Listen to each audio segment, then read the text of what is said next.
Yes, sir. You already know what time it is, man.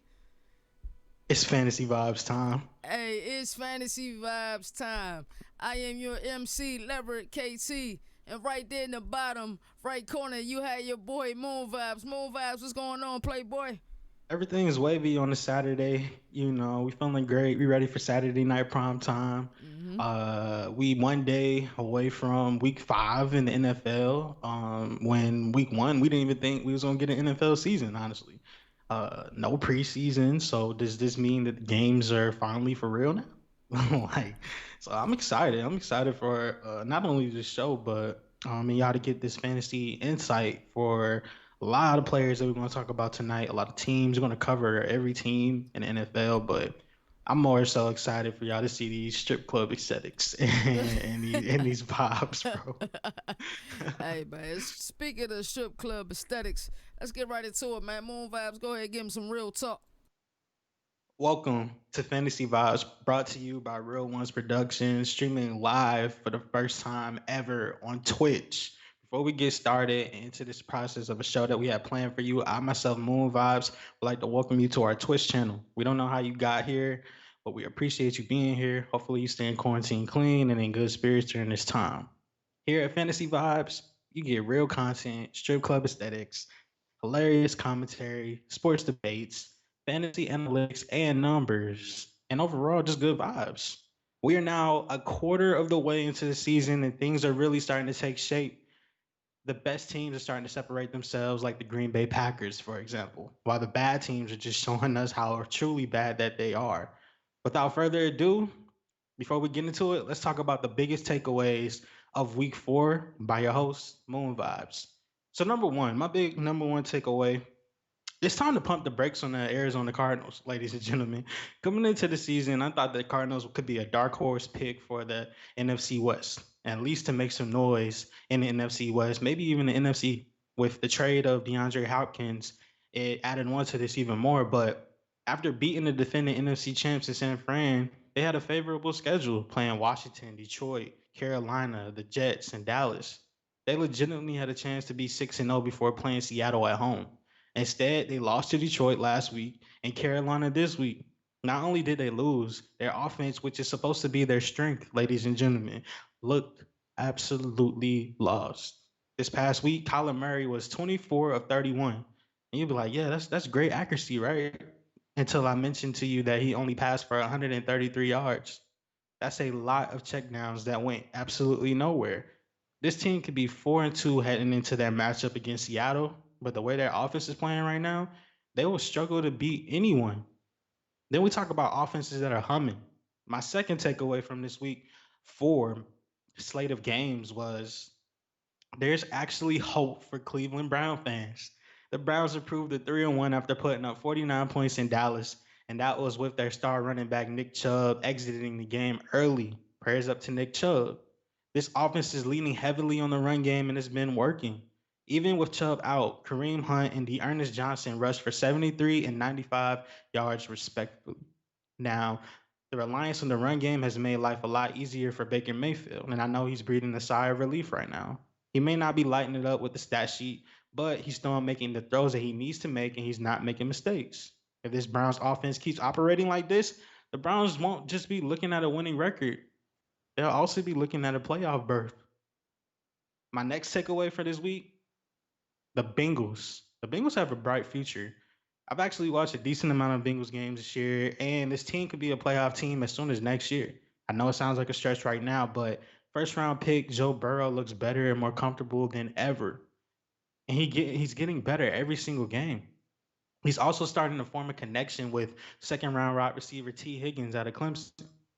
With how those two look, the future is bright in Cincinnati. You even had a Joe Mixon sighting, and he put it on last week. With another good draft in 2021 and a good free agency this offseason, the Bengals could be fighting for a 6 or 7 seed in 2021. Boy, how that would be beautiful for the people in Cincinnati. But we go to talking about something beautiful to my last takeaway. My last takeaway is just pitiful. And that's talking about the NFC East. No team in the NFC East has multiple wins. The Giants are still winless, And now the team in first place is the team that tied the Bengals a week ago. This division will definitely not send two teams to the playoffs. So any hopes of that is just totally out of the window in week 4. And the way things are going, they'll likely struggle to get the division winner to 500. The only way this division will stack wins is if it's against each other. Just about the only bright spot to this division is if you own maybe CD Lamb or Amari Cooper in your fantasy league. But other than that, there's no reason to even watch what these teams will be. None of these teams will be a 4 seed. They will be a 4 seed because one has to win the division, but it'll be interesting to see what team will get that 4 seed. Will it be Washington, who just benched Dwayne Haskins? Will it be the Cowboys, who have one of the NFL's worst defenses? Will it be the Giants, who look atrocious and don't look like they can score? Will it be that other team, Philadelphia, who at the beginning of the season we had high hopes for Carson Wentz, but up until this point, it doesn't seem like that. With week 4 takeaways, we're heading into week 5, and I would like to welcome you to Fantasy Vibes, presented by Reelonesproductions, live on Twitch. Hey, Moon Vibes, you forgot one thing. I forgot You one forgot to thing. put the L in front of the East. They're the NFC least. Don't nobody even NFL want to see least. them. Hey, Moon Vibes. See, this is what people don't understand. This is what you get with R1P. The insight that you get from whether it's our weekly countdown, our Monday tailgate, and Fantasy Vibes is the best fantasy show not on television, or if it was on television. But I got one question, Moon Vibes. Yes. Tell me. Tell me something I don't know. Tell me something you don't know. Well, look, ladies and gentlemen, this is the part of the show where I channel my inner psychic and attempt to predict what's to come. It's now time for Vibes and this segment will feature me giving you in-depth breakdowns of 4 games occurring this weekend that are extremely enticing for me heading into week 4 of the NFL. Now, week 5 in the NFL, I should say. But before I start, I want to let you know that I will not be breaking down the entire game. I will only be giving you the fantasy outlook of that specific game. So now that you're informed, let's get started. The more that you know, the more that you grow. And I'll start off with my hometown and my hometown team, the Atlanta Falcons, and they're going up against the Carolina Panthers this week. Now, the fantasy impact of this game, I just got to start off by saying this. It is time to sell and sell high on Todd Gurley. He's fresh off of that 2 touchdown performance last week. So if there's any time to do it, it's right now. And I'm talking about the people that are looking to make trades because there's so many injuries, not only at the running back position, but all over the league right now. Week 4, Gurley summoned just 57 yards on 16 carries with 3.6 yards per attempt. The only reason he recouped that performance is by having 2 touchdown scores. He was again a non-factor in the passing game with only 1 catch for 6 yards and failed to command all the touches inside the 10-yard line versus Brian Hill. Brian Hill had 4, Gurley had 2. His Pro Football Focus rushing grade ranks 32nd out of 36 running backs and with at least 30 carries. And even a favorable matchup and the upcoming schedule might not even help the Falcons find themselves trailing because of their disastrous defense. And it hurts me and pains me so much to say that.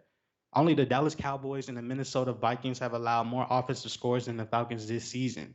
If you have Gurley and you're going to start him versus Carolina Panthers, who have allowed the second most fantasy points to the running back position, you have to do that understanding that last week, Kenyon Drake, who was supposed to go off, and I had him on my daily fantasy vibes dream team, I was utterly disappointed. Gurley is far from a lock to produce, but he's worthy of you giving him a start this week. I understand maybe not in daily fantasy because he might be an easy fade for that position, but for trade value, he's a prime sell high candidate on the back of a 2 touchdown performance last week and a favorable on paper matchup. So if you're going to trade Todd Gurley, the time is to do now. But let's talk about the Panthers on the other side of the ball. Every team that has faced the Falcons has put up one, if not two, 90 plus yard receivers. Robbie Anderson should benefit the most against Atlanta's secondary. As a team, the Falcons have a relatively good coverage grade, but most of their good players and covers are in the middle of their defense. Anderson has been one of the best late round draft picks from August or whenever you started drafting. He's wide receiver 9 after 4 weeks. Think about that. Wide receiver number 9, Robbie Anderson. In large part thanks to 28 catches, and that's tied for 4th most at the position. This game should be an opportunity, though, for DJ Moore, his running mate, to turn the season around. I understand. DJ Moore has 32 targets on the season, and he is good for top 10 at his position. But he's 31st in fantasy points so far among wide receivers. Both wide receivers should see plenty of targets, but Anderson has shown that he can take advantage of those looks and those situations this year. But hopefully, DJ Moore can do the same too and show it out. Now we go from Atlanta to Carolina to another game that has been dealing with its own controversy, and that's the Buffalo Bills versus the Tennessee Titans. And the headline of this game is Josh Allen, Josh MVP Allen, as my MC would say, is playing at an all pro level, and he's only getting better. But for fantasy purposes, let's talk about the Tennessee Titans first. Now, hopefully, Tennessee is rested and well rested from a surprise bye week as they will need to play well against a red hot undefeated Buffalo Bills squad. After the Bills defense looked strong versus the New York Jets and Miami Dolphins, a 5.3 average yards per play allowed, they've been exposed over the past 2 weeks against the Los Angeles Rams and the Las Vegas Raiders. The Bills have allowed the third highest average yards per play with 6.4, which is the same as the Dallas Cowboys. There should be points plentiful in this game as the Titans defense ranks second to last in average yards per play at 6.4. So I like the skill position players for Tennessee in this game. Jonnu Smith should flourish versus the Bills. They've allowed the fifth most fantasy points to tight ends over the past 2 weeks. If AJ Brown returns as expected, he could be in line for a solid fantasy day as well, with the chance that Adam Humphries still remains on the COVID-19 slash reserve list. Browns would see more time out of the slot in place of Adam Humphries, which would put him in a great spot versus the Buffalo Bills, who have been poor in defending the middle of the field. That further bolsters Jonnu Smith's availability and his value as a great play because he's played 46% of his snaps from the slot this season. The Titans have an average defense, so you're definitely got to start Josh Allen and Stephon Diggs this week. Tennessee's biggest weakness is in the stopping the run, which is good news for Devin Singletary. He'll come up later in the show. Devin Singletary has been RB number 18 so far this year, in part thanks to Zach Moss missing some time. But even if Moss misses some time, or if he returns this week, I think that the Bills will likely ease him back from his injury and not give him a serious workload. Singletary has 14 avoided tackles, which is tied for sixth most among running backs. The Titans have racked up just over 5 missed tackles in the run game per game, eighth most in the league. The number of Titans players and coaches that have had COVID-19 just increases the Bills' chances to have a lead late. That would result in even more carries for Devin Singletary, and he remains someone to keep in your starting lineups as long as his matchups are good and as long as Moss isn't taking much of his time. The more you know, the more you grow. And lastly, for this edition of Bob Shadamis, we'll talk about the Jaguars and the Texans. Now, the fantasy impact of this game is as follows. The Houston Texans fired Bill O'Brien this week in hopes of making improvements on the offense that over the first 4 weeks ranked 23rd in offensive scoring. You heard that correctly, 23rd. Luckily for them, it comes at a great time versus the Jacksonville Jaguars defense that over the past 2 weeks has allowed the second most rushing yards at 343 and an average of 24 fantasy points to opposing quarterbacks. Jaguars first round pick CJ Henderson also left the game on Sunday with a shoulder injury. If he is unavailable, seventh round rookie Chris Claybrooks will slide in as one of the team's starting DBs. Please, fantasy vibe fans, don't be fooled by the 10th fewest fantasy points per game allowed to wide receivers. You have to start Will Fuller the fifth. In the games where Will Fuller the fifth has been 100% healthy this season, he has commanded a 26% target share. Let that number sink in. Now, on the running back position, the return of Duke Johnson Jr. cut into David Johnson's usage in week 4. David went from running 30 plus routes per game to just 15 in week 4. His percentage of team carries also fell from 75% to 62%. People will still start David Johnson this week, and I get it, but he is much more of an RB2 in that range with Duke back in the mix as a plus sided matchup that they have this week. Now, that's because under defensive minded head coach and a positive game script, there's a chance that there could be a reversal in play calling in favor of the running game. So far this season, the Texans rank third in the NFL in pass play percentage, with 71% of their plays being pass plays. But the Jaguars have allowed the sixth most rushing attempts to running backs this season. Something has got to give. Also, consider Duke as the under the radar fantasy ad this week if you're looking for an ad on your waiver wire. Just remember, it was Billy O.B. who made the trade for David Johnson, so there's no telling how loyal Romeo Cornell is going to be to Duke Johnson or to David Johnson. Now, for the Jags, Houston's defense hasn't been great this season, has been particularly suspect against running backs. This is in part due to them losing every game, so teams have had running backs run more against Houston than any other team. This should add up for great things out of James Robinson. James Robinson is the seventh highest graded running back on the season, according to Pro Football Focus. He has the second most receiving yards for backs despite not having the third down or the 2 minute drill role for his team. That's Chris Thompson's role. The only concern for James Robinson will be if Houston gets a big lead early against the Jaguars defense. If that happens, then Robinson will be split in playing time with Chris Thompson. Now that you know everything, the more that you know, the more that you grow. Now back to our MC, Lever KT. Yo, yo, yo, hold on. Bill O'Brien, boo! Get off the stage. Janice McNair gave you the keys to the crib and the car, and you still messed it up. We was live. My bad, Mo Vibes. I know we was live, but you was just in your Vibes Shadamas bag. Let me get in my Vibes Shadamas bag. I got a You got feeling some up hot next. text for me. You got some feelings.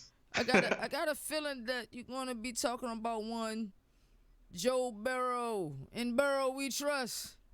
Yeah. We're gonna talk about Joe Burrow, and you want to do that now, or you want to save Joe Burrow and his fantasy gifts till later? You know what? You told me something once. I'm kind of convinced, kind of not convinced. Why don't you tell me something I don't know again? All right, cool. So now we back with Bob Shadamas part two, and we want to talk about the Cincinnati versus Baltimore matchup. Now, the fantasy impact on this game is this: no team has allowed more rushing yards at the contact than Cincinnati Bengals in 2020. But this is the same Bengals defense that gave up the Lamar Jackson spin move last season. So again, why are we surprised? But enter in Gus the Bus Edwards, who leads the NFL in yards after contact per attempt with 4.44 and ranks third in Pro Football Focus rushing grade this season at 83.1 among running backs with at least 20 rushing attempts this series with 9 and snap percentage with 40% in week 4. Further complicating this whole running back backfield with Mark Ingram and J.K. Dobbins and Gus Edwards. But Gus Edwards is viewed by the coaches as the closer, which means that at any time the Ravens get up on the team and they get a lead, it will be Gus Edwards that's showing out down the stretch. That is important. That is important for you to know. The Ravens are heavy favorite in this contest, so we can see Edwards get used often, including cleanup duty. But for the Bengals, Joe Mixon is coming off a fantasy performance that was better than his previous 3 games put together. But this week he is facing the Ravens, a team that he's historically had a lot of trouble with. Of his 4 career games in which he averaged 1.3 yards per carry or less, 3 of those were against the Baltimore Ravens. The Ravens defense is better than last year, and that's in thanks to LJ Ford, who's having a career year so far against the run, as well as the addition of Calais Campbell. If anyone in this offense will have a big game, I think it will be T. Higgins, and I'm not even about to say AJ Green. Tyler Boyd will be stuck with Marlon Humphrey all game, but the Ravens haven't been good with their outside cornerbacks. Marcus Peters is among 19 quarterbacks with at least 200 receiving yards allowed on the season. Anthony Everett, who took over the other starting cornerback job last week, but allowed 91 yards to Washington. Cincinnati will need to be throwing a lot to keep up with Baltimore, so both receivers should see plenty of targets. So I know I'm hard on AJ, but you got to start him this week, and you also got to start T. Higgins. And that leads me to my next game. Speaking of high-powered offenses, we'll get to the Chiefs and the Raiders game, and I'm gonna tell you the fantasy impact on this. But let's start with the Chiefs first. The second-year wide receiver Miko Hardman has now put in back-to-back weeks with 4 receptions and 2 touchdown scores. Lever KT is a big fan of Miko Hardman. The production has been encouraging, but has been his usage over DeMarcus Robinson in week 4 that should really garner our attention. Hartman ran more routes, played more offensive snaps than Robinson for the first time all season. Even after his total routes run over the past 2 weeks is 39.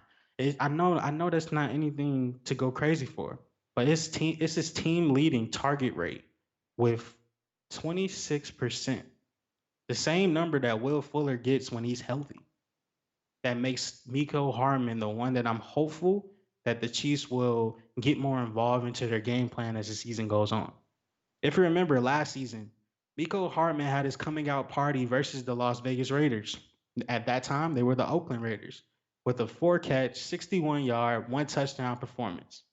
The Raiders have only seen 7 deep pass attempts this season, 20 plus yards, the lowest in the league. In 2019, Patrick Mahomes averaged 7.5 deep pass attempts against the Raiders, and in 2 of those games he played them. Now for the Raiders, the Chiefs defense has been great at one thing, stopping wide receivers.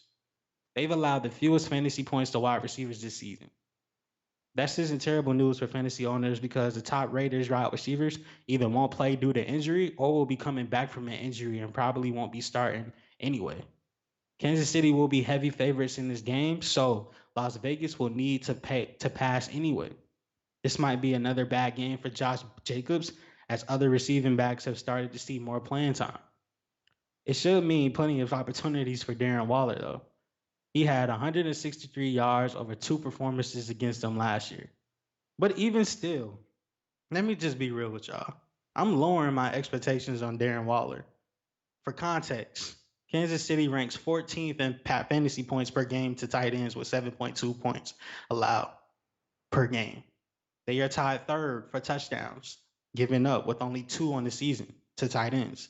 They are eighth best in the league with only 14 receptions against them from tight ends and 13th in yards allowed to tight ends. For more insight, Darren Waller is projected to score 15.4 fantasy points in week 5. He's had one boom game versus the New Orleans Saints with 28.5 fantasy points when he was projected to only give you 13.2. But you have to also realize the Saints are the second worst in the league at fantasy points given up to tight ends. So his boom game was kind of expected. He's had one bust game though, and he was projected to score 13.2 points, and he got 2.9.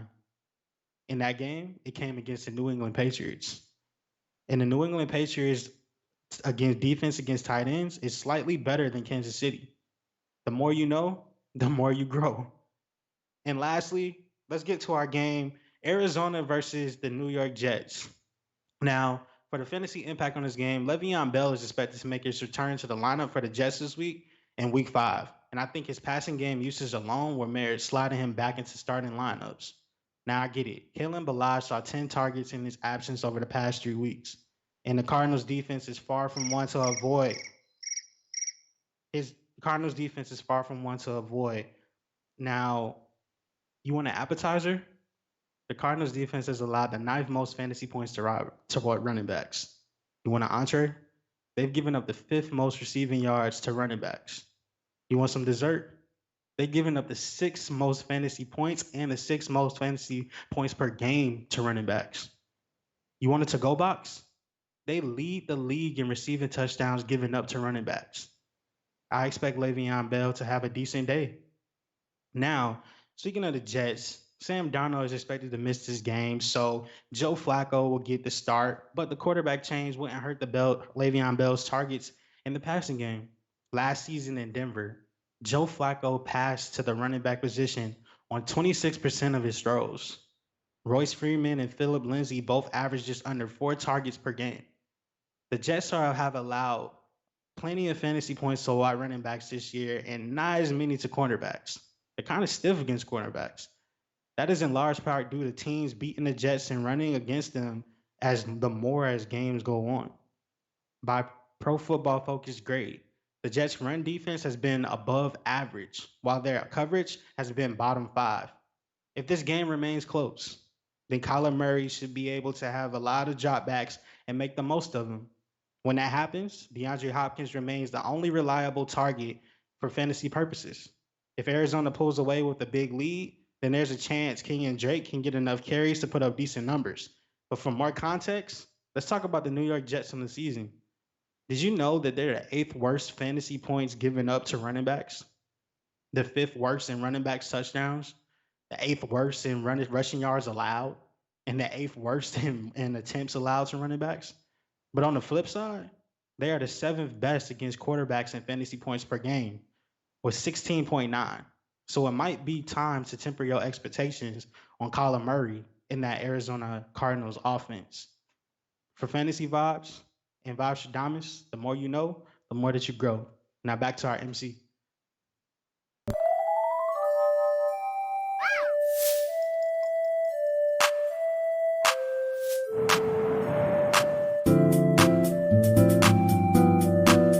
It's your boy Lever KT of Real One Productions. Up next, we got our personal favorite rapid fire questions.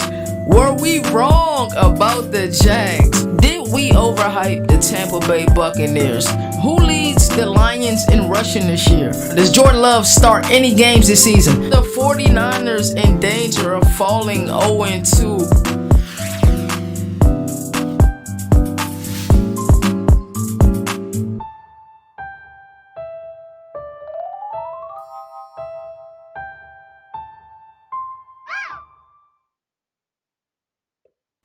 Hey man, that Lever KT kid, man, I tell you, man, He a good host. man, what? Let's read some of the comments. LL Cool Bread decided to try to pull a hoax on us, saying that he wanted $500 by 850 or this channel is gone. That's hilarious, LL Cool, bro. That is funny, man. Moon Vibes, you are definitely in your bag, and I have a feeling you about to get in your Akon bag in one moment, man. It's time for that one of our fan favorites for fantasy vibes. If you know, then you know. If Man, you don't know, then you don't know. you know how crazy it is. There's people asking me for timestamps just for this next segment. That's how Just crazy for? it is. You know what? Without further ado, I'm locked up with your host, Moon Vibes. Now it's time to call the warden and get the handcuffs because it's now that part of the show where we give you players that we are not letting off of our bench no matter what this week. You know what time it is. It's time for I'm locked up. And we not letting you out this week. Up first, we got Matt Ryan, ATL quarterback, my Atlanta Falcons, who are doing absolutely horrible this year. They're going up against the Carolina Panthers. Now, Ryan is more of a bust alert than a must sit option, and I totally get it. This game could be high scoring, and what I'm about to say to you will be totally null and void. But the reason why I don't like this matchup is because of one person, Julio Jones, and we don't know what his hamstring is looking like this week. And if the star wideout can't play, is looking bad for the Falcons, whose second receiver will be Russell Gage, and the third receiver will be Olamide Zaccheaus, who's a sneaky great fantasy pickup this week in your waiver wire. But that's not even including the fact that Calvin Ridley is dealing with his own injuries.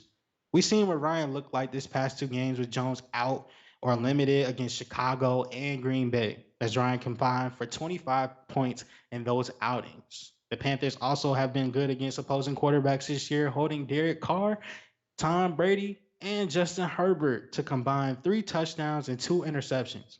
Kyler Murray went for 3 touchdowns against the Panthers. I get it, but he had just 133 passing yards. Keep an eye on Julio Jones' health, and if he's out, then consider calling the warden and getting in handcuffs because Matty Ice is locked up, and we not letting him out the bench this week. Up next, we got my guy who was on this episode last week, Carson Wentz. Last week, I had Carson Wentz on I'm locked up, and I was off by just 1 week. Did you know that he's averaging just 22.5 fantasy points in his past 2 games against Cincinnati and San Francisco? It sounds great, right? Which is better than the 13.5 points he averaged in just 2 games to start the season against Washington and the LA Rams. Hopefully, he's headed into the right direction. But do you really trust that? I don't. I know I really don't. Coming into a week against arguably one of the best defenses in the league in a battle of the Penn State, I'm not trusting him this week at Pittsburgh, and neither should you. While the Steelers have allowed multiple passing touchdowns in each game this year against Daniel Jones, Drew Lock, and Deshaun Watson, this defense should be rested coming off a bye against a battered offensive line of the Philadelphia Eagles. Carson Wentz is only starting in deeper leagues or two quarterbacks or more leagues. Otherwise, for me and my lineups, get the handcuffs. Carson Wentz is locked up, and we're not letting him out this week, but I am praying for you, bro. I am praying for you. Up next, we got Derek Carr of the quarterback of the Las Vegas Raiders. They're going up against Kansas City. On the season, he's averaging 21.7 fantasy points per game. Did you know that Derek Carr has a 8 touchdown, 0 interception ratio? 1,095 passing yards? That sounds great, right? What if I told you that his opponent this week is ranked number 4 against QBs? Does that change anything for you? What if I told you that on the season, he's ranked quarterback 21? Does that change anything for you? Carr has actually been a quality fantasy quarterback as of late, averaging 22.3 fantasy points per game in his past 3 outings against New Orleans, New England, and Buffalo. But I don't like his matchup for him on the road against the Chiefs, who have yet to allow multiple passing touchdowns against them, and they played Deshaun Watson, Justin Herbert, and Lamar Jackson, as well as the Patriots duo of trash Brian Hoyer and trash Jared Stidham. Arrowhead Stadium has been a nightmare for Derek Carr in his career. In 6 career games at Kansas City, Carr has scored a combined 51 fantasy points with a high of 12. History suggests that you sit Derek Carr in all leagues this week.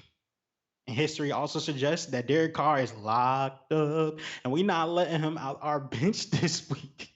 I'm sorry, Derek. I'm sorry. Up next, let's go to the running back position. Let me give you some players that I'm not trusting this week. Running back out of Miami, Myles Gaskin. He's playing the 49ers. Now I get it. Gaskin is worth using in flex and PPR formats. I get it. He's averaging 11.2 PPR points for the season. I get it. If you play him, I get it. But he's far more than a must start option, especially in non PPR leagues, as he's yet to score a touchdown this year. We also saw more work from Matt Breida in week 4 against Seattle, and we'll see if the Dolphins give Breida an increased role facing his former team this week at San Francisco. The 49ers' run defense is also brutal and has allowed the fewest fantasy points this year. San Francisco is also second in fewest receptions allowed to running backs with 13, trailing only Dallas and Pittsburgh in that category.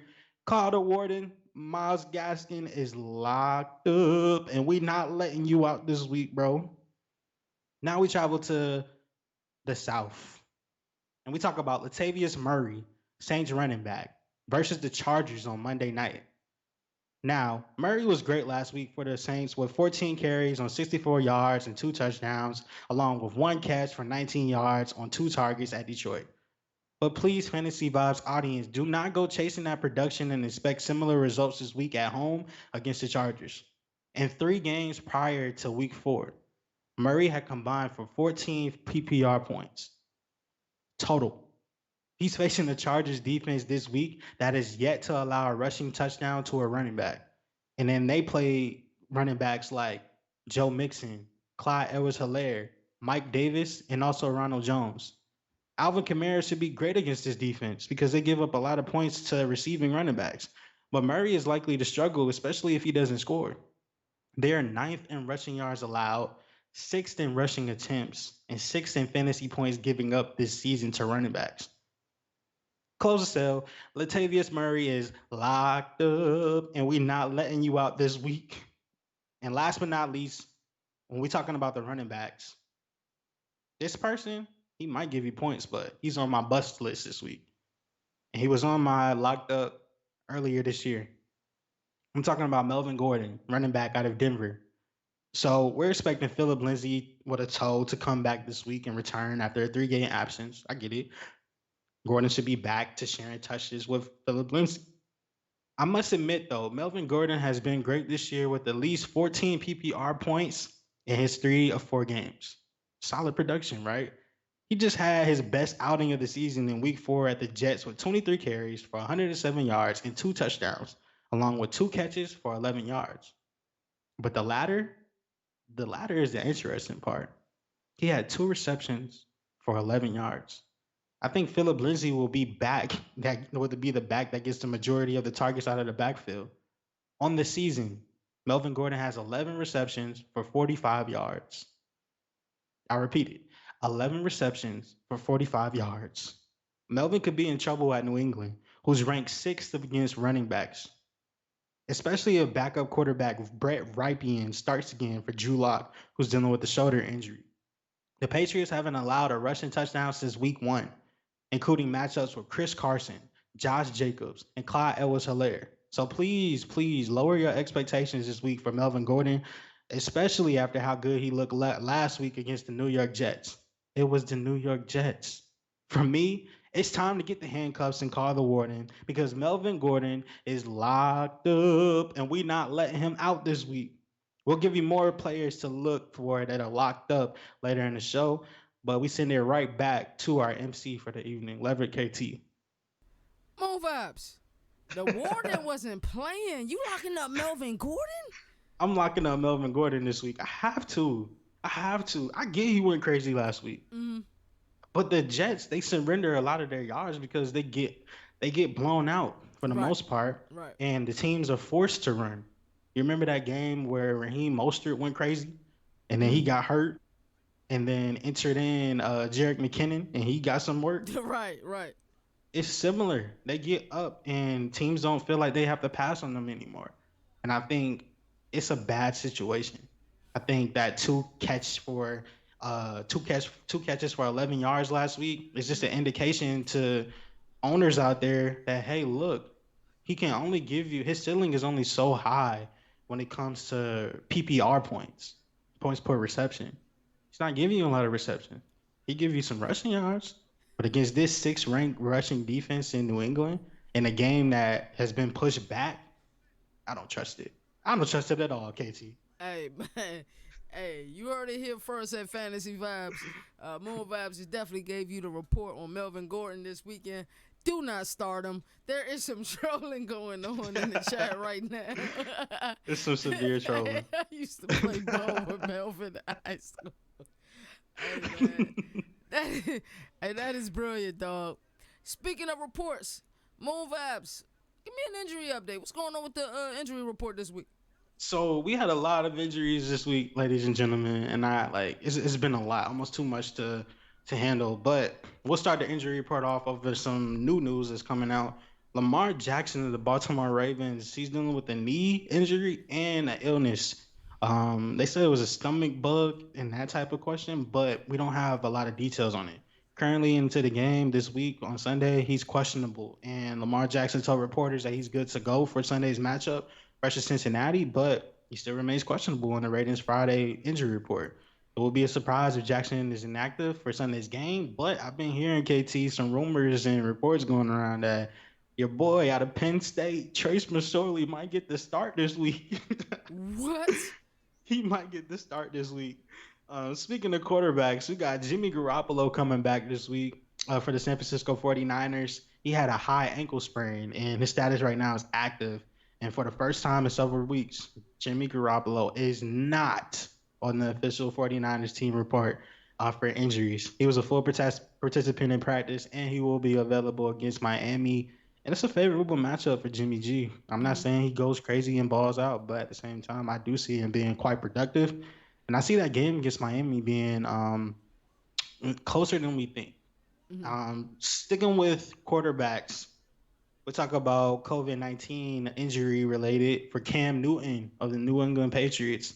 The status right now is questionable, with Newton missing nearly a full week of practice. It's kind of unlikely he will be able to play against the Broncos, but we can't rule him out. Now, the team has not ruled him out as of yet either, but right now it's looking like Jared Stidham will likely be the starter if Cam Newton is not cleared. So I have a So, I have a yeah, question, and my apologies for interrupting you. go So ahead, bro. with the COVID protocol, I know he hasn't like quarantined for 14 days. Mhm. Does he just have to quarantine up until he can pass a test and then he's good to go. From what it's looking like with their COVID protocol right now, that's what it's looking like. Okay. But I'm thinking that's why they pushing the game back, to give more time Mhm. for him to possibly get cleared. Mhm. But if honestly we being honest, there's a lot of people that have some problems, some major problems with this COVID-19 protocol going on right now in the NFL, and it's looking a lot messier compared Right. to what the NBA and other leagues. So that's right Absolutely. now the latest with Cam Newton. Absolutely. And I mentioned this guy earlier, and he's dealing with the MCL sprain. His status right now is questionable. I'm talking about Raheem Mostert of the San Francisco 49ers. Now, 49ers might be getting Jimmy G and Raheem Mostert back. Wow. That's a lock. I got 49ers winning this game. I'm not gonna say it's easily, but I think that it'll be decisive. Now, Raheem Mostert, he appears to be a game time decision for this game, though, for the 49ers home matchup this week against the Miami Dolphins. Now, 49ers just lost to the Eagles in a game that they should have won. So they'll be out for some revenge against the Dolphins. But if he's active, Mostert will still likely split carries with running back Jerick McKinnon as well as running back Jeffrey Wilson. So definitely look out for that as we get into Sunday. Also, running back news is Joe Mixon, Cincinnati Bengals. He's dealing with a shin injury, and his Mhm. status for Sunday is questionable. Now, he practiced on Friday and should be okay ahead of Sunday's matchup. He's coming off a terrific effort last week against Jacksonville, where he rushed for 151 yards, catching 6 passes for 30 yards, while Mhm. tallying up 3 total touchdowns, and he'll likely be active against Baltimore. But if he's not, enter in the guy Giovanni Bernard. You Wow. can't wait to get this start. So monitor that situation. And last for the running backs before we pass it back off to the MC, Cam Akers, Los Angeles Rams. He's dealing with a rib injury and he is available for this game. Now he practiced in full on Friday, and he's actually been cleared to play for the Rams Week 5 matchup against the Washington Football Team. Now, this is important because this injury, with him no longer being injured, it just muddies up this backfield even more between Daryl Henderson Jr., Malcolm Brown, and now Cam Akers. So, my advice to you guys: don't start any Rams running back this week, and I don't start any of them because you don't know what to expect. Right. But that's our injury news for right now. We'll be having more injury reports for you later on in the show. S- But s- yes, tell me anything that stuck out to you in those injury reports. So Mixon, whether he plays or not, he should be on my bench for fantasy. Yeah, like I'm thinking it's gonna be tough to do that Mhm. against especially since he just had a phenomenal day against Jacksonville. Mhm. But they're going against Baltimore, man. And it might be a game where they're gonna be behind, so they're gonna be having to pass a lot. Do I see him getting a lot of work as far as volume and rushing? Yeah, if they're playing from behind, maybe probably 20 targets, Mhm. as far as 20 touches, I should say, for rushes and catches combined. But I just think they're gonna be playing behind, so it's not even really worth you starting him this week. Now, if he goes off, then hey, that's where Moon Voucher's wrong. But with this shin injury, all it takes is just one aggravation of that shin injury, and he's just right back out again. So Mhm.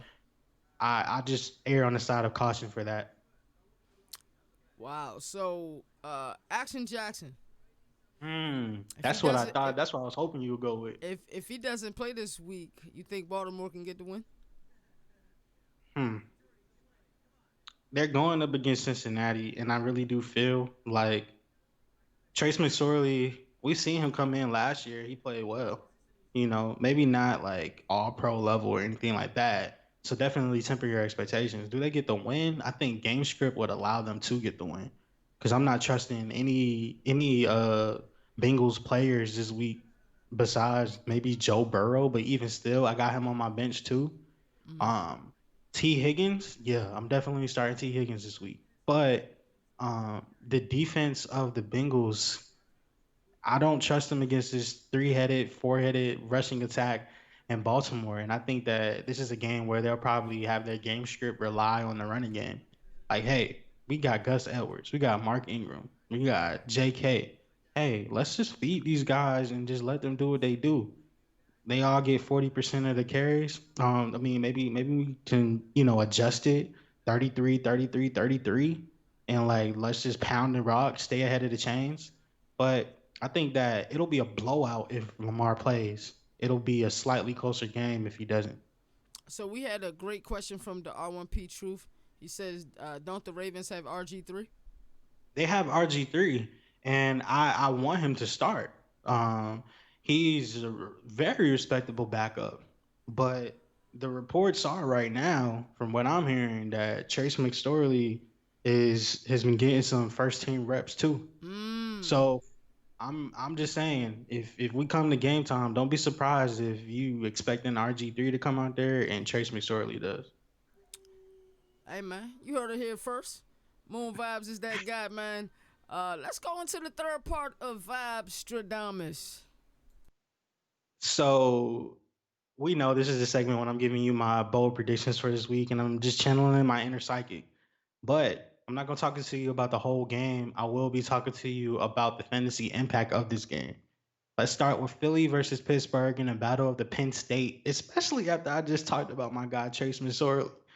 Now, for the Steelers, the Pittsburgh Steelers have had sufficient time to prepare for the in-state showdown with the Philadelphia Eagles, and we expect their offense to play well.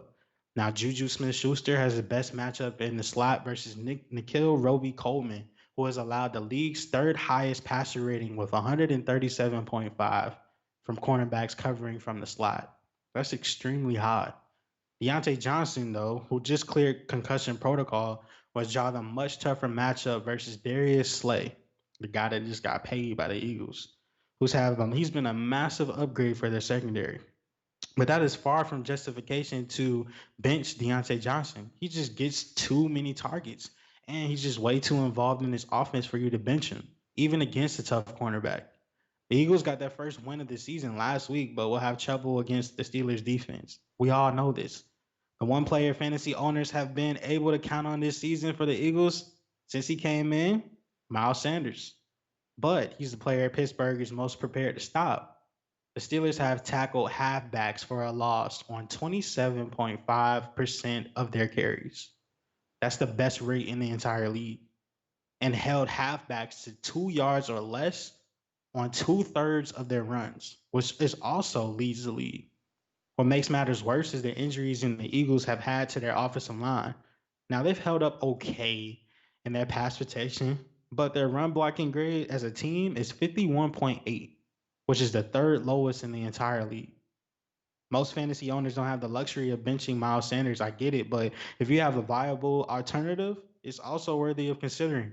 If you can pick up a guy like Antonio Gibson out of Washington football team, pick him up, put him in there. If you can pick up a guy that's kind of like, we'll get into that later. I can't give you too much, but don't start Miles Sanders. I'll make it easier for you. You don't believe me? Hmm. You want an appetizer? Pittsburgh ranks first in running back attempts with only 54 running back attempts. They rank first in rushing yards allowed with only 121 rushing yards allowed given up this entire season. You want an entree? They're tied second in the league with only a one touchdown given up, third in the league in targets to running backs. You want some dessert? They're first in the league with receptions allowed. You want it to go box? They're number one with 35.8 fantasy points given up all season to running backs.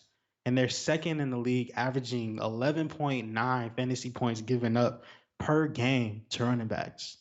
There's no way on God's green earth I'm starting Miles Sanders this week, and you shouldn't too. Now we get to our next game, Washington versus the LA Rams. Now, the fantasy impact on this game is this as follows. After tough matchup, Antonio Gibson, who I just mentioned earlier, finally lands a favorable spot in week 5. And each starting running back the Rams have faced this season has scored at least double-digit fantasy points. And Gibson has established himself as a clear go-to-go running back with the Washington offense. In week 4, the rookie running back saw 59% of the team's carries and, most importantly, 3 carries inside the 5-yard line. Gibson also saw plenty of pass work in garbage time with 4 catches, 82 receiving yards. Should the Washington football team predictably fall behind as heavy underdogs, Gibson should get fed in the passing game like last week. Washington has a losing record, but has stayed competitive in games thanks to a top five team coverage grade. While the cornerbacks have been doing a great job at stopping wide receivers, the rest of the defense hasn't been as good at stopping tight ends. Tyler Higbee could be in store for a big game because of this. Four different tight ends have caught touchdowns against Washington's defense. Tyler Higbee has 3 touchdowns this year, and I understand they came against the Philadelphia Eagles, but that's tied for the third among tight ends in the league currently. The only problem is that Tyler Higbee has only had 14 targets, which is tied for 23rd. It would make sense to get Tyler Higbee more targets, but Sean McVay seems to be leaning on their ground game a lot more as of late. So that makes me temper my expectations not on Tyler Higbee only, but also Robert Woods and Cooper Kupp. If they don't against Washington, then there's definitely reason to be concerned about Tyler Higbee and the rest of these Rams wide receivers for the rest of the season. But to be honest, I'm already concerned with Tyler Higbee. If you're playing daily fantasy, fade him until his routes run and target share increases, and do not start him until you see otherwise. To put it to you in its more simpler term, Tyler Higbee, 3 of his touchdowns that he had for the season came in one game against the Philadelphia Eagles. Now we get to the next game, Miami versus the 49ers. Fantasy impact for this game, Debo Samuel. That's what we'll start with. He was pretty involved coming back from his injury in week 4 despite playing just 34% of the snaps. He had 3 targets for 35 yards and added 1 rushing attempt for 10 yards as they eased him back into his game slowly. After another week, he should play more and do some real damage against the Miami Dolphins, who have allowed the 7th most fantasy points to wide receivers this season. You want some more context? They've ranked 3rd worst in receiving yards given up and 8th in fantasy points per game surrendered with 27.2 points surrendered per week to wide receivers. You can be sure that Kyle Shanahan will find all the ways to get the ball in both the hands of Debo Samuel and his mini me, Brandon Ayuk, considering the Dolphins have allowed the 3rd highest yards after catch per reception average with 6.2 this season. They rank 4th worst in total yards after catch allowed and dead last in missed tackles over the past 2 weeks. If this is the week to start Brandon Ayuk and Debo Samuel, the week is now. The 49ers have had several injuries on their defense, but despite their injuries, they remain a top 6 defense in Pro Football Focus grade. They've been top 11 in fewest fantasy points allowed to quarterbacks, running backs, wide receivers, and tight ends. They've been great at stopping running backs, with just 2 backs above 50 yards and none above 70, with only 1 rushing touchdown allowed to halfbacks. Similarly, they have been elite at stopping tight ends. No tight end has managed 35 yards and or a touchdown against San Francisco. This means the typical borderline fantasy starters for the Dolphins should be all on your bench this week. The only player worth considering to start this week is Devontae Parker. His receiving yards and catches have increased each week. He should see plenty of targets from Ryan Fitzmagic while the Dolphins try to keep up with the 49ers on the scoreboard. And the last game that I'll talk to you about for this segment is the Cowboys and the Giants in the horrible NFC East. Now, Michael Gallup, he's just been a disappointment this season. And he should be placed firmly on your bench this week in what projects to be a tough wide receiver cornerback matchup versus James Bradbury on the outside. Did you know that James Bradbury is the Pro Football Focus's 2nd highest graded cornerback entering week 5 at an 83 grade? The Giants have seen just 4 passing plays of 20 or more yards targeted to outside receivers with 8.9% this season, and the 5th fewest percentage of total deep throws was 7.8% by their opponents. In layman's terms, they don't allow the ball to get thrown on them deep. Now, that's Michael Gallup's forte. Gallup's 5th ranked target share on the Dallas Cowboys this season with 11% means he is averaging just 5 targets a game. That's not enough to justify him in this spot when the Cowboys could easily unleash Ezekiel Elliott on the ground at any time. The Giants face the sixth highest run rate this season with 45%. Now, the Cowboys as a team have a 43.6 coverage grade, which is the third lowest among all teams. This has led to a lot of receiving yards allowed, and I mean a lot. The Giants have lost a number of players with injury who could take advantage of the Cowboys defense, but they still have a few players who could have big games. Enter Evan Ingram. Now I dropped Evan Ingram off of my fantasy team for the Real Ones Production Fantasy Leagues, and I do not feel sorry about that one bit. But currently on the league, he's tight end 21. So you see my reason behind it. On the season, despite being drafted as a top 10 tight end, it's not really because of the lack of targets. Because he has 29, and that's the third most among tight ends. But it's his 4.5 per yards per target. That's the third lowest among those with double digit targets, which is concerning to me. Now for Dallas, they've allowed at least 45 receiving yards to each team's tight end that they face, including allowing touchdowns to 3 different tight ends. This could be a good week to start Evan Ingram if you are going to do it. They have allowed 5 different wide receivers to see more than 80 yards. Think about that. And all 5 have stronger reputations than this next guy I'm about to talk about, Darius Slayton, who has even more potential for a lot of targets from Daniel Jones. You want an appetizer, entree, and dessert wrapped up into a full course meal? The Dallas Cowboys give up the most touchdowns in the league to wide receivers at 9, the second most fantasy points to wide receivers, and the second highest fantasy points per game to wide receivers with 36.4 points a game. You want it to go box? Did you know that Darius Slayton has had 4 2-touchdown games in his career? All 4 of those games ended in losses. But peep this, 3 of the games that he had 2 touchdowns in were away games. At the New York Jets in 2019, at Philadelphia Eagles in 2019, and at Detroit in 2019. Guess who the Giants play? At Dallas in week 5. Don't be surprised if Darius Slayton goes off this week. For this special segment of Vibes Stradamus, I'm passing it back to Lever KT, our MC for the evening.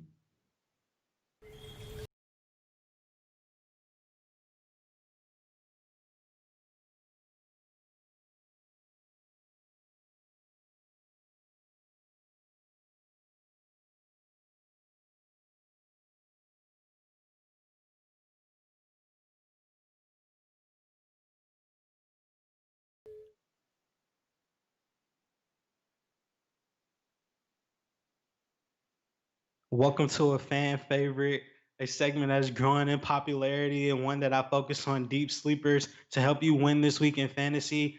I'll give you some players on your waiver wire that you might need to take a chance on this week. And now that you know the rules, it's time for one of my favorites. Put me in, coach. Up first, we'll talk about Los Angeles Chargers quarterback Justin Herbert, who I've been seeing a lot on the waiver wire recently. Currently, the over-under for this game against New Orleans is at 50.5 points. In 3 starts in place of Tyrod Taylor this year, Justin Herbert has scored at least 23 fantasy points in 2 of them, and he's averaging 310.3 passing yards per game. The Saints are beat up defensively with Marshawn Lattimore dealing with the hamstring, Marcus Davenport dealing with the elbow injury. Did you know that Derek Carr, Aaron Rodgers, and Matthew Stafford each had 3 touchdowns against New Orleans in 3 weeks in a row? There's a lot to like about Justin Herbert this week, even if we are talking about New Orleans in prime time. The Saints are the 3rd in the league with most touchdowns given up. They are tied 8th in the league for most fantasy points given up to quarterbacks, with 88.98 points surrendered this season so far. That's an average of 22.2 points per game. Justin Herbert, tell these fantasy managers, put me in, coach. And up next, we go to a matchup happening this week with my team. And I'm talking about the opposing quarterback. Teddy Bridgewater, who played great last week. This matchup against the Falcons is just so dreamy and fantastic, especially after how Teddy played last week. Now, the Falcons have allowed 4 touchdowns to quarterbacks in every game between Russell Wilson, Dak Prescott, Aaron Rodgers, and the combination of Nick Foles and Mitch Hold the clipboard Trubisky. He had just 3 against the Cardinals in week 4. And he's got top 10 upside as a top streaming quarterback in week 5. Teddy B, tell these fantasy managers, put me in, coach. Up next, we go to Killer Kirk, Mr. You like that? This over under for this game is the highest that we've had, the second highest that we've had this entire season at 57.5 against Seattle. Now, Seattle is favored by a touchdown. But this matchup is great for Kirk Cousins since Seattle Seahawks are allowing an average of 408.5 passing yards per game. And 3 of their 4 quarterbacks have scored multiple touchdowns against them. Matt Ryan, Cam Newton, Dak Prescott. You can add Kirk Cousins to the list. The only downside here is that Kirk Cousins has yet to attempt more than 27 passes in the game. But that should happen this week and lead to quality production. Seattle's defense gives up the most completions, most attempts, most yards, second most fantasy points, and most rushing touchdowns to quarterbacks this season. Are you still hesitating to start Killer Kirk this week? What if I told you that the Seahawks have given up 1,634 passing yards this season and they're playing on Sunday night? Kirk Cousins, ask these fantasy managers if they like that after you ball out Sunday night. But before you do, tell them, put me in, coach. Up next, but not least, definitely not least, my get your popcorn ready pick of the week. My get your popcorn ready pick of the week is a player that I feel like is going to just ball out this week. And it's not even going to be a question to it. We go to Houston and talk about Deshaun Watson, who's going up against the Jacksonville Jaguars this week with the over under of this game being 54.5 points. Now, the Texans had a huge change this week with Bill O'Brien getting fired. Billy O.B. is out and Romeo Crennel is taking over as the interim head coach. Now, hopefully, that's not a bad thing for Deshaun Watson, who has not lived up to the hype so far, being an elite fantasy quarterback. So, since he's only quarterback 13 this season so far. But part of his struggles and the Texans as a whole, who are 0-4 right now, have been the schedule. They opened the season with 3 games in a row at Kansas City versus Baltimore and at Pittsburgh. And that's going to be tough for any quarterback. Period. To Watson's credit, he scored 22 points against the Chiefs. He scored 20 against the Steelers, and he also was limited to 16 against the Ravens. But I must also mention that he had a season high with 24 fantasy points against Minnesota. And here comes week 5 against Jacksonville in their first game against Billy O.B.'s firing. The Jaguars have allowed either 300 passing yards or multiple touchdowns in all 4 games this year. If Joe Burrow can throw for under 300 yards against the Jaguars defense, I totally expect Deshaun Watson to do so, and he should get hot this week. It helps that Jacksonville's cornerbacks are banged up with DJ Hayden with a hamstring, and he's on injury reserve, and CJ Henderson is dealing with the shoulder, and he's sidelined. Fantasy owners of Deshaun Watson, he's telling you loud and clear, put me in, coach. Now, up next, we go to the running backs.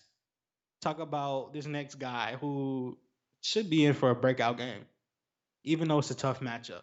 Now, the game is against Indianapolis, and I'm talking about Kareem Hunt, who's been in the league for 4 years right now, in the prime at being 25 years old. The over-under for this game is 47. Now I get it. If you say I'm tweaking right now, starting this guy against the best defense in the league right now. But this is the moment that you've been waiting for if you've been a Kareem Hunt owner. Now that Nick Chubb dealing with a knee injury is out. We'll see how much he shares the ball with Dearness Johnson this week, but Hunt should be looking at a heavy workload against the Colts. He's coming into week 5 averaging 16.5 PPR points for the season when he was mostly playing in tandem with Chubb. So the ceiling could be fantastic for Kareem Hunt right now. Even though the Colts run defense has been stout, I get it. They are dealing with injuries, and Darius Leonard is dealing with a growing injury, and Bobby Okereke is dealing with a thumb injury this week. I'm starting him mostly banking on the fact that he'll get around 20 touches this week. Fantasy is all about risk taking, and you should take a chance. Kareem Hunt, tell these fantasy managers, put me in, coach. And up next, I talked about this guy earlier, but if you sit back and analyze his play, you have to be impressed with the way that Antonio Gibson has played the past 3 games with at least 12 PPR points in each outing. While it's great that he scored a touchdown in each of the past 3 weeks, the best part of his performance is he's continued to uptick in his passing game with 7 catches for 93 yards on 8 targets over the past 2 games. He should be considered a top 20 running back in all leagues. And Antonio Gibson, 10 of these fantasy managers, put me in, coach. Now we go to the Buffalo Bills with KT's team, and they're playing against Tennessee this week. I know there's a guy in the running back committee that's licking his chops right now, and that's Devin Singletary, running back for the Buffalo Bills. We'll see if Zach Moss, he's dealing with the toe injury, is able to play this week after missing the past 2 games. But Devin Singletary should be starting in all leagues, and I put emphasis on all leagues, even if Moss is active. If it's past 2 games without Moss, Singletary has averaged 17 point PPR points a game. He scored his first touchdown this year in week 4 at Las Vegas Allegiant Stadium. He has 9 catches for 71 yards on 11 targets in the past 2 games, also. And Tennessee has allowed a running back to score at least 17 PPR points in each of their first 3 games this year against Melvin Gordon, who is on my locked up bench this week, James Robinson, who I talked about earlier, and Dalvin Cook. Tennessee gives up 23.9 fantasy points per game, and they play all their games. Their rating could be way worse. For example, they are ranked 11th worst in the league in rushing yards allowed with 419, and they've only played 3 games. That's 139 yards per game. Devin Singletary. Tell these fantasy managers, put me in, coach. And up next, but not least, I talk about this guy from the Jags who's going up against Houston this week, James Robinson. Now, if you don't have James Robinson on your roster and you can pick him up in your waiver wire, if he's still there, just find yourself, just pat yourself on the back and just say you chalked it up to the game and you found a gem. He continues to be one of the best stories in 2020, and he should have another strong performance in this week in week 5. Now he had a down quote unquote game against Cincinnati in week 4 with only 14 PPR points, which ended a 2 game streak of scoring at least 20 PPR points. But he still managed to give you 17 carries for 75 yards, along with 4 catches on 32 yards on 4 targets. And now he has 13 catches for 133 yards on 14 targets in his past 3 games. He should do well in week 5 against the Houston Texans, who have already allowed a running back to score in every game this season. And 3 of those running backs, Clyde Edwards-Helaire, James Conner, and Dalvin Cook, have rushed for at least 109 yards against them. James RB1 Robinson, tell these fantasy managers, put me in, coach. And for this special edition, we'll get back to some more later. We pass it now back to our MC, Ever KT. Moon vibes, man, bringing up my 4-0 Buffalo Bills. Hey, there's a guy who also plays on Buffalo. He reminds me of a guy that played college ball in Kentucky. Happened to wear the same number when he was at Buffalo. A guy by the name of Stevie Johnson. Watch out for Gabriel Davis. I'm telling you, that kid is Great mention. fantastic. Great mention. He should definitely get some work this week, especially if John Brown misses any time. Mhm. And watch out for Cole Beasley too. He's a sneaky great play this week. If you have him in your league, pick him up because Josh Allen gonna throw a lot this week. Absolutely. So what's up? Let's hit a part 2 of the injury report. What's going on? So week 5 injury report is kind of deep, ladies and gentlemen. It's a lot of people. We talked about this guy earlier. His name is Julio Jones. He's dealing with a hamstring injury. His status for this week is questionable. He has now missed 3 consecutive practices for the Falcons and likely indicating that he will not be available when Atlanta hosts the Panthers on Sunday. However, Jones nor the rest of the team have ruled him out as of yet. Well, we saw him in previous games when he tried to test it. He just wasn't 100%. So, in my personal opinion, think that the Falcons just rest him and not even chance it this week. But staying with the Falcons, we got Calvin Ridley, who's dealing with the ankle injury. He's going to be active this week. He's been cleared to play for Week 5 at Carolina. Going through the rundown of wide receivers, this is a lot of them. Got Henry Ruggs, Las Vegas Raiders. He's dealing with the high ankle sprain. He's questionable for the game, but all indications seem that he's going to play. Mm-hmm. He's listed on the team's official injury report as questionable, but all signs indicate he should be good to go against the Chiefs this Sunday. He practiced in full Thursday and on Friday after a limited practice on Wednesday, so good signs for Henry Ruggs. Debo Samuel, the San Francisco 49ers, he's dealing with the illness. After spending the first 3 weeks of the season on injury reserve, he was back in week 4, but he played a limited number of snaps. Kyle Shanahan said Samuel is symptom free from the illness that had kept him out of practice this week. So he should be back for Jimmy Garoppolo and the rest of the 49ers this week versus Miami. And I'm just saying, watch out. Jimmy G is coming back. Raheem Mostert is coming back. Debo Samuel is coming back. They're gonna probably have their offense humming this week. So hey, don't bet against the 49ers this week. And my last wide receiver that is on the list, I give you a wide receiver and a tight end. Deshaun Jackson of the Philadelphia Eagles has a hamstring injury. He is out this week. Ah. And Mark Andrews, he's dealing with the thigh injury. He's questionable for the Baltimore Ravens. Andrews was limited throughout the Ravens practices and is listed on the week on this week's injury report. While he is likely to play, it's worth monitoring his status ahead of kickoff. This is big because that's Lamar Jackson's favorite target. Now, if Lamar Jackson doesn't play and Mark Andrews doesn't play, my pick earlier about them being close to the Bengals, I kind of think that goes up in the air now. And I wouldn't be surprised if they were on upset alert this week, the Ravens.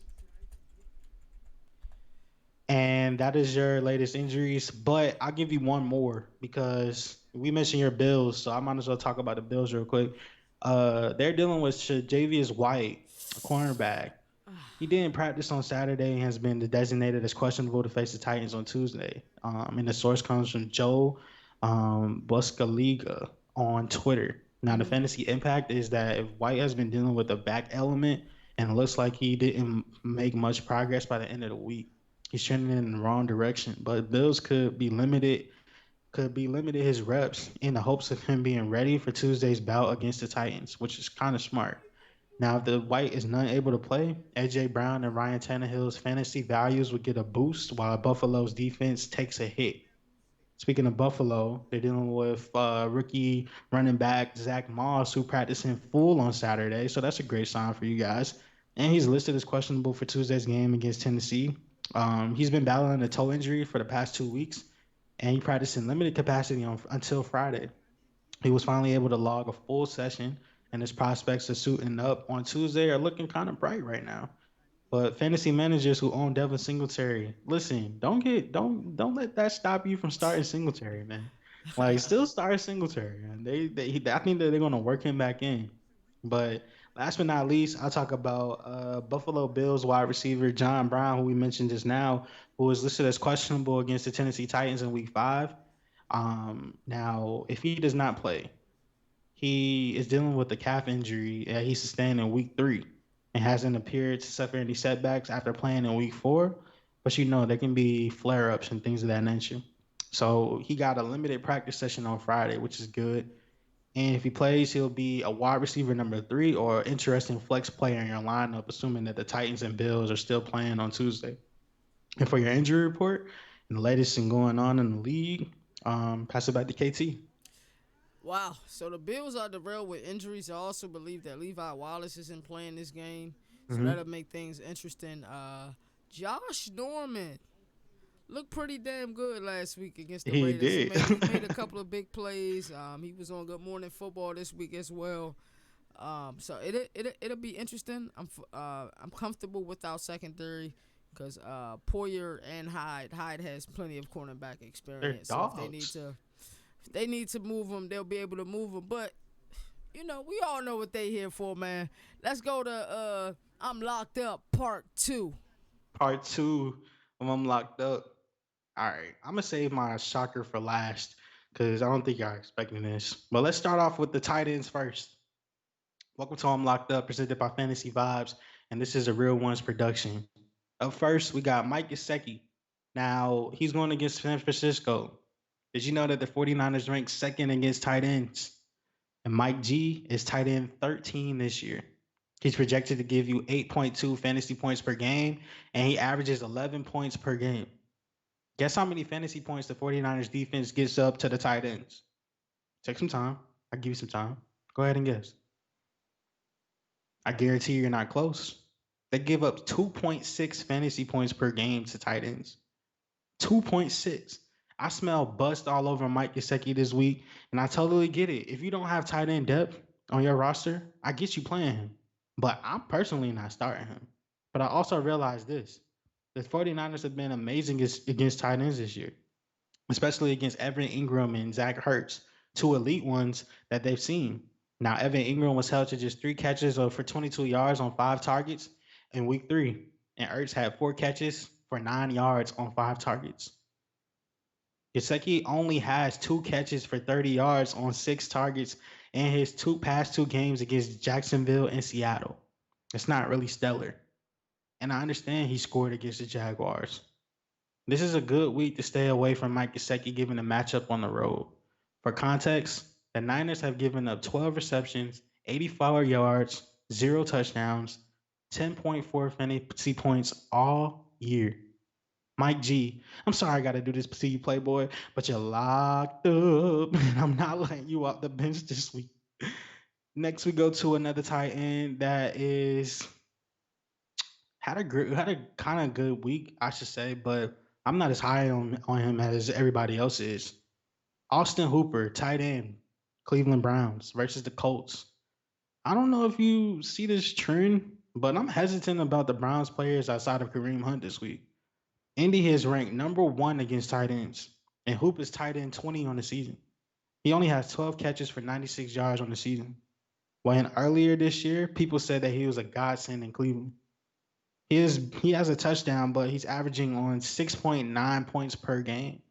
Hooper had his best game of the season in week 4 at Dallas with 5 catches for 34 yards and a touchdown on 7 targets, and he scored 14 PPR points per game.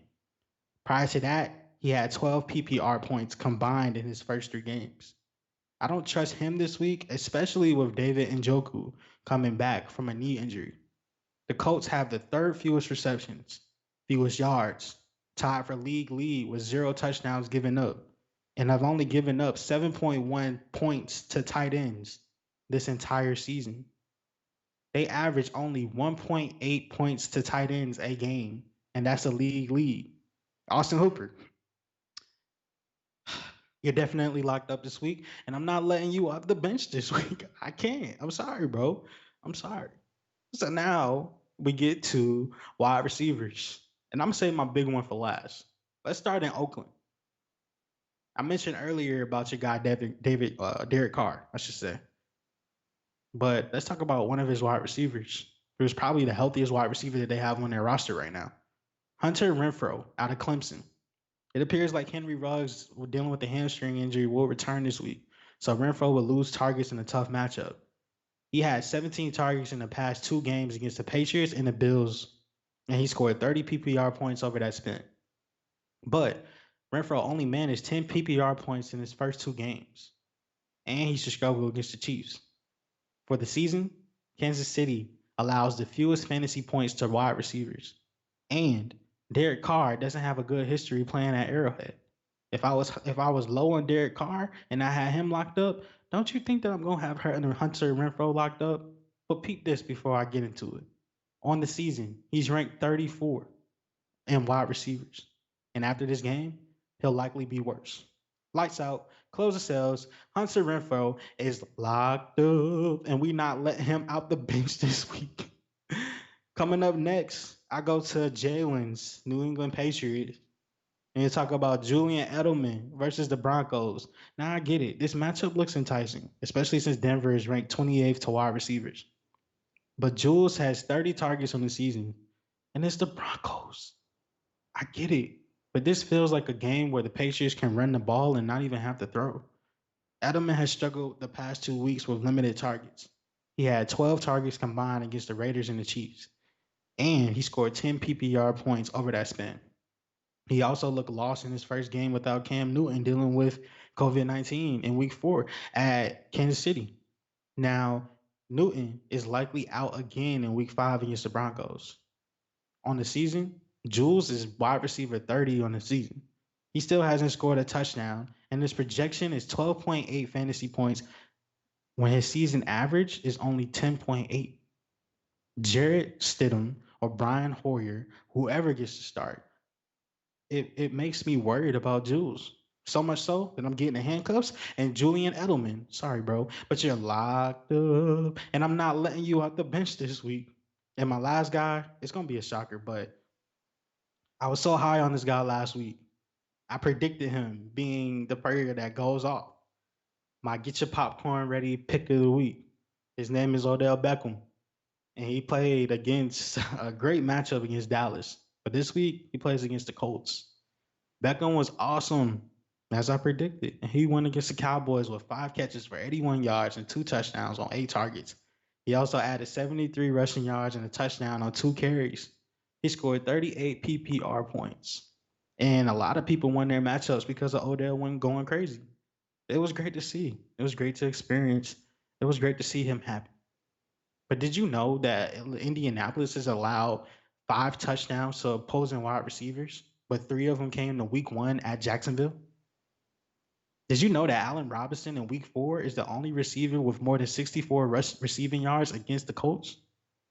Did you know that the Colts ranked second best in the league with only 507 yards given up? Passing yards, that is. Did you watch last week's game against Nick Foles? Did you know that they are ninth best in fantasy points allowed to wide receivers?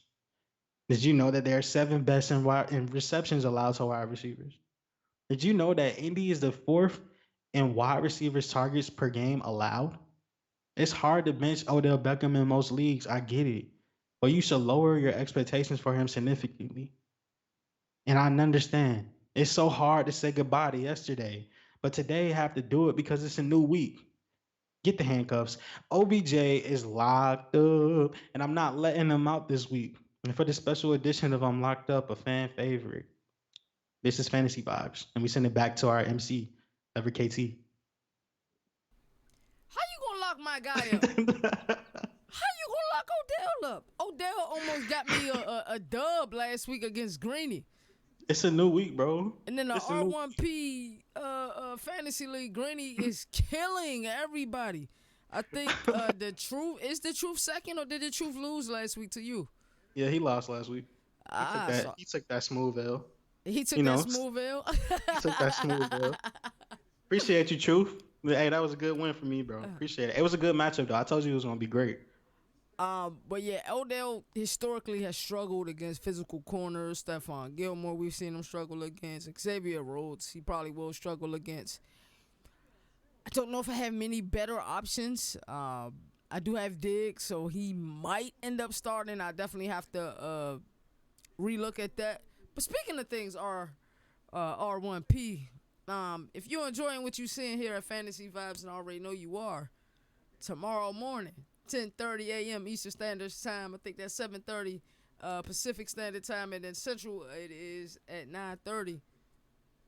R1P We Weekly. getting live. We getting live. I don't know what R1P Weekly is. Hey, they need to find out now.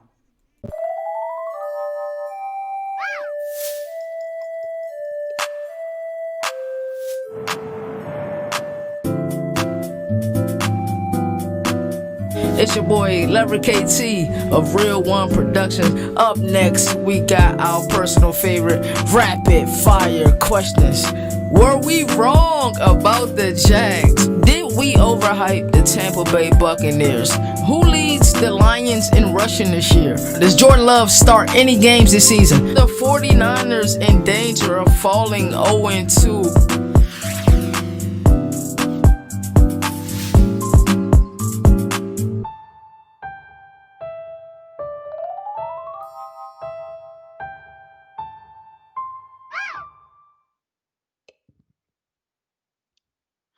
Now we back with Vibe Shadamis, and I'm gonna wrap it up. I try to cover every single game that's happening this week so you can have an in-depth fantasy knowledge of what's going on around the league for all these matchups. So Let's get back into it. And we are going to go with the Browns and the Colts since I just got done putting Odell Beckham on my on my bench this week. It's hard, bro. I'm sorry. It's so hard to say goodbye. Well, let's talk about this game and the fantasy impact. Even though the Indianapolis Colts boast one of the league's most underrated defensive units and rank eighth in Pro Football Focus run defense grade with 68.3, the Cleveland Browns offensive line still has the edge in this matchup. The Browns have Pro Football Focus's highest graded run blocking unit throughout this season with 84.8 grade. And that gives them the sixth best edge when it comes to their offensive line, defensive line matchup. Even though Kareem Hunt's matchup comes as the third worst for running backs on DraftKings, the Colts have only faced one legitimate running back threat so far, and his name is Dalvin Cook. I'll talk about him in a second. The Browns have been in several high scoring games, giving up plenty of passing yards. Eight different defenders have allowed over 100 receiving yards. For outside cornerbacks, this isn't too surprising, but Cleveland also has three of the 33 linebackers who have allowed over 100 yards, as well as two of the 23 safeties. The Colts inside receivers are the ones who can take advantage the most. Zach Pascal, who was on Fantasy Vibes last week with a deep league waiver wire pickup that you can put in and plug and play into your leagues, he saw a lot of targets. In fact, he led the Colts in targets last week. At tight end, Trey Burton returned from the injury reserve last week and had the second most targets for Indianapolis. He is also available and should be a waiver wire target for you this week. For perspective, Cleveland ranks fourth worst in tight end receptions allowed, sixth worst in yards allowed to tight ends, third worst in tight ends touchdowns surrendered, fifth worst in fantasy points allowed, and second worst in tight end targets allowed. Start Trey Burton, and if you can, take a chance to start Mo Alley Cox too. He just gave you a touchdown last week. I understand that was only on one reception, but he gave you a touchdown. Up next, we got the Broncos and the Patriots, and let's talk about the fantasy impact for this game. Now I'm about to break some people's hearts right now, but Damian Harris, he was like one of the most popular waiver wire pickups this week after he rushed for 100 yards on Monday night versus the Kansas City Chiefs. And I get it. It was prime time. A lot more eyes are on him. Who is this guy, Damian Harris? I got to pick him up. Well, he played at Alabama. So it's not really surprising. But I got to keep things in perspective for you guys before you start putting him into your lineups. His matchup in week 4 was super favorable against the Kansas City Chiefs run defense that was without Chris Jones. The Denver Broncos present a much tougher challenge. Denver has allowed the third fewest fantasy points to running backs this season. It's also important to note that Harris strictly took over the Sony Michel role in that offense, where he sees the early down touches and is a zero factor in the passing game. Rex Burkhead and James White are still going to be involved moving forward. For week 5, he lands in the RB3 flex category. Harris has a good chance of finding the end zone in what should be a run heavy game for the Patriots as 11-point favorites at home. But don't overlook that he saw only one red zone snap on Monday night. Only one. His price on DraftKings might even look juicy at just $4,300. But with no work in the passing game, his ceiling is super limited unless he can score multiple rushing touchdowns. But think about this. The Broncos have only allowed just one rushing touchdown to an opposing running back all year long. Speaking of the Broncos, second year tight end Noah Fant has been the highlight of the Broncos offense this season, both from a fantasy football perspective and from a real life perspective. He's one of 6 tight ends with 200 yards on the season. Of those 6, he's one of 3 with 2 touchdowns. He has avoided 4 tackles, which is tied for the most among tight ends. Unfortunately, he's going to miss this week. His replacement will be Jake Booty, aka Jake Butt, which could be a good play for some people that need a deeper waiver wire ad for their tight end position. The only problem for Jake Booty this week is that stopping tight ends has been the Patriots' greatest strength. The only tight end with more than 30 receiving yards against New England's defense has been future Hall of Famer Travis Kelce. Darren Waller was held to just 9 yards. Greg Olsen and Will Disley were also held to single digit receiving yards. Because of this, the Broncos wide receivers should see a lot more targets. Popular waiver wire addition this week was Tim Patrick. He's a good start this week.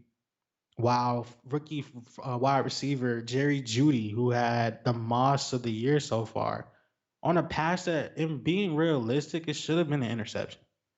But he'll also have an opportunity for a lot of targets this week.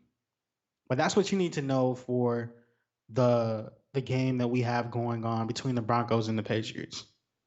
Now, up next and lastly, let's talk about this Sunday night game, which I'm super excited about. We got Killer Kirk versus Let Russ Cook.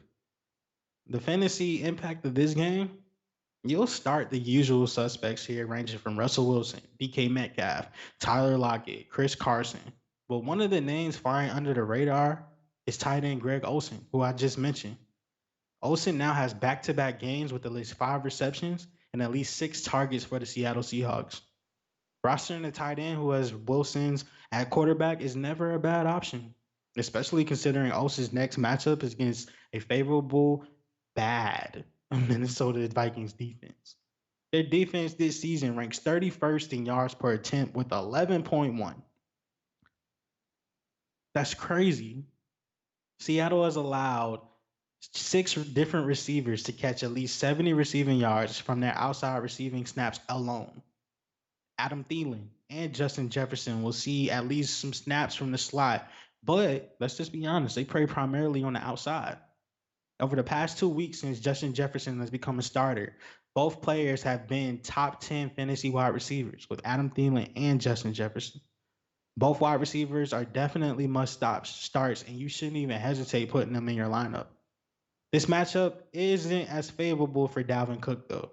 Seattle has held every running back that they faced to 60 or fewer yards, including Ezekiel Elliott.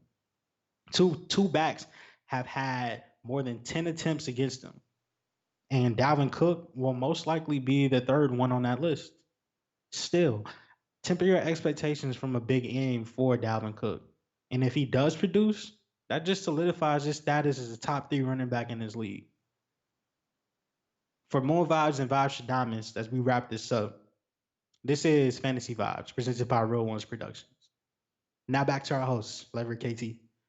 Moon vibes, moon vibes, moon vibes. There was a lot of information in To that. take in, yeah. Yes, it really was. First question I want to ask you: do the Indianapolis Colts have the best defense in the league? Right now, it looks like it.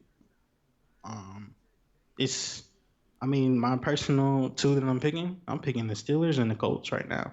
Mm. Um, the best, I'll just go out on a limb and say, yeah, they do. From numbers, from metrics, to analytics, from even seeing them play, yes. And is it close? Yeah, but just based on these 4 weeks alone, they've been looking sharp and so sharp that it's not it. It's kind of surprising if people don't pay more attention to them. So if you have a chance to watch a game where we just saw the Cowboys get totally torched by Cleveland, a lot of Mm. eyes are going to be on this game, and I think this is R1P's game of the week, Mm. Cleveland versus the Colts. So we'll have more of an opportunity to see how the Colts do. Now, what worries me about them this week is that they're going up against the Browns offense that just seems to be putting up points at a premium right now. Mm-hmm. But something's got to give. And usually in these matchups, I'm going to go with the defense more than I'm going to go with the offense.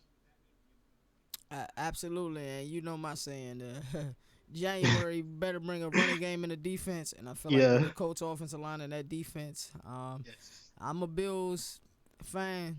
You know that, true and true. But the team I do not want to face in the playoffs, if it comes down to it, is the Colts Mm-hmm. because Physical. they're physical. You already know it. Mhm. Well, you've done a phenomenal job this episode. I would definitely like to hear more about last week. Where were you right? Where were you wrong? It's wrap up time.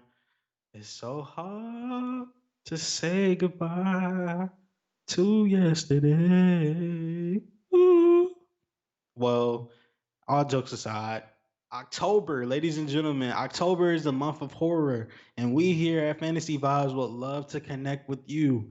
If you have any fantasy horror stories this month, any tough losses that you lost by point 1 points, or any just crazy people that you didn't start this week because you didn't trust your gut, submit them to us via email at realonesproductions@gmail.com to be featured on a special segment debuting really soon.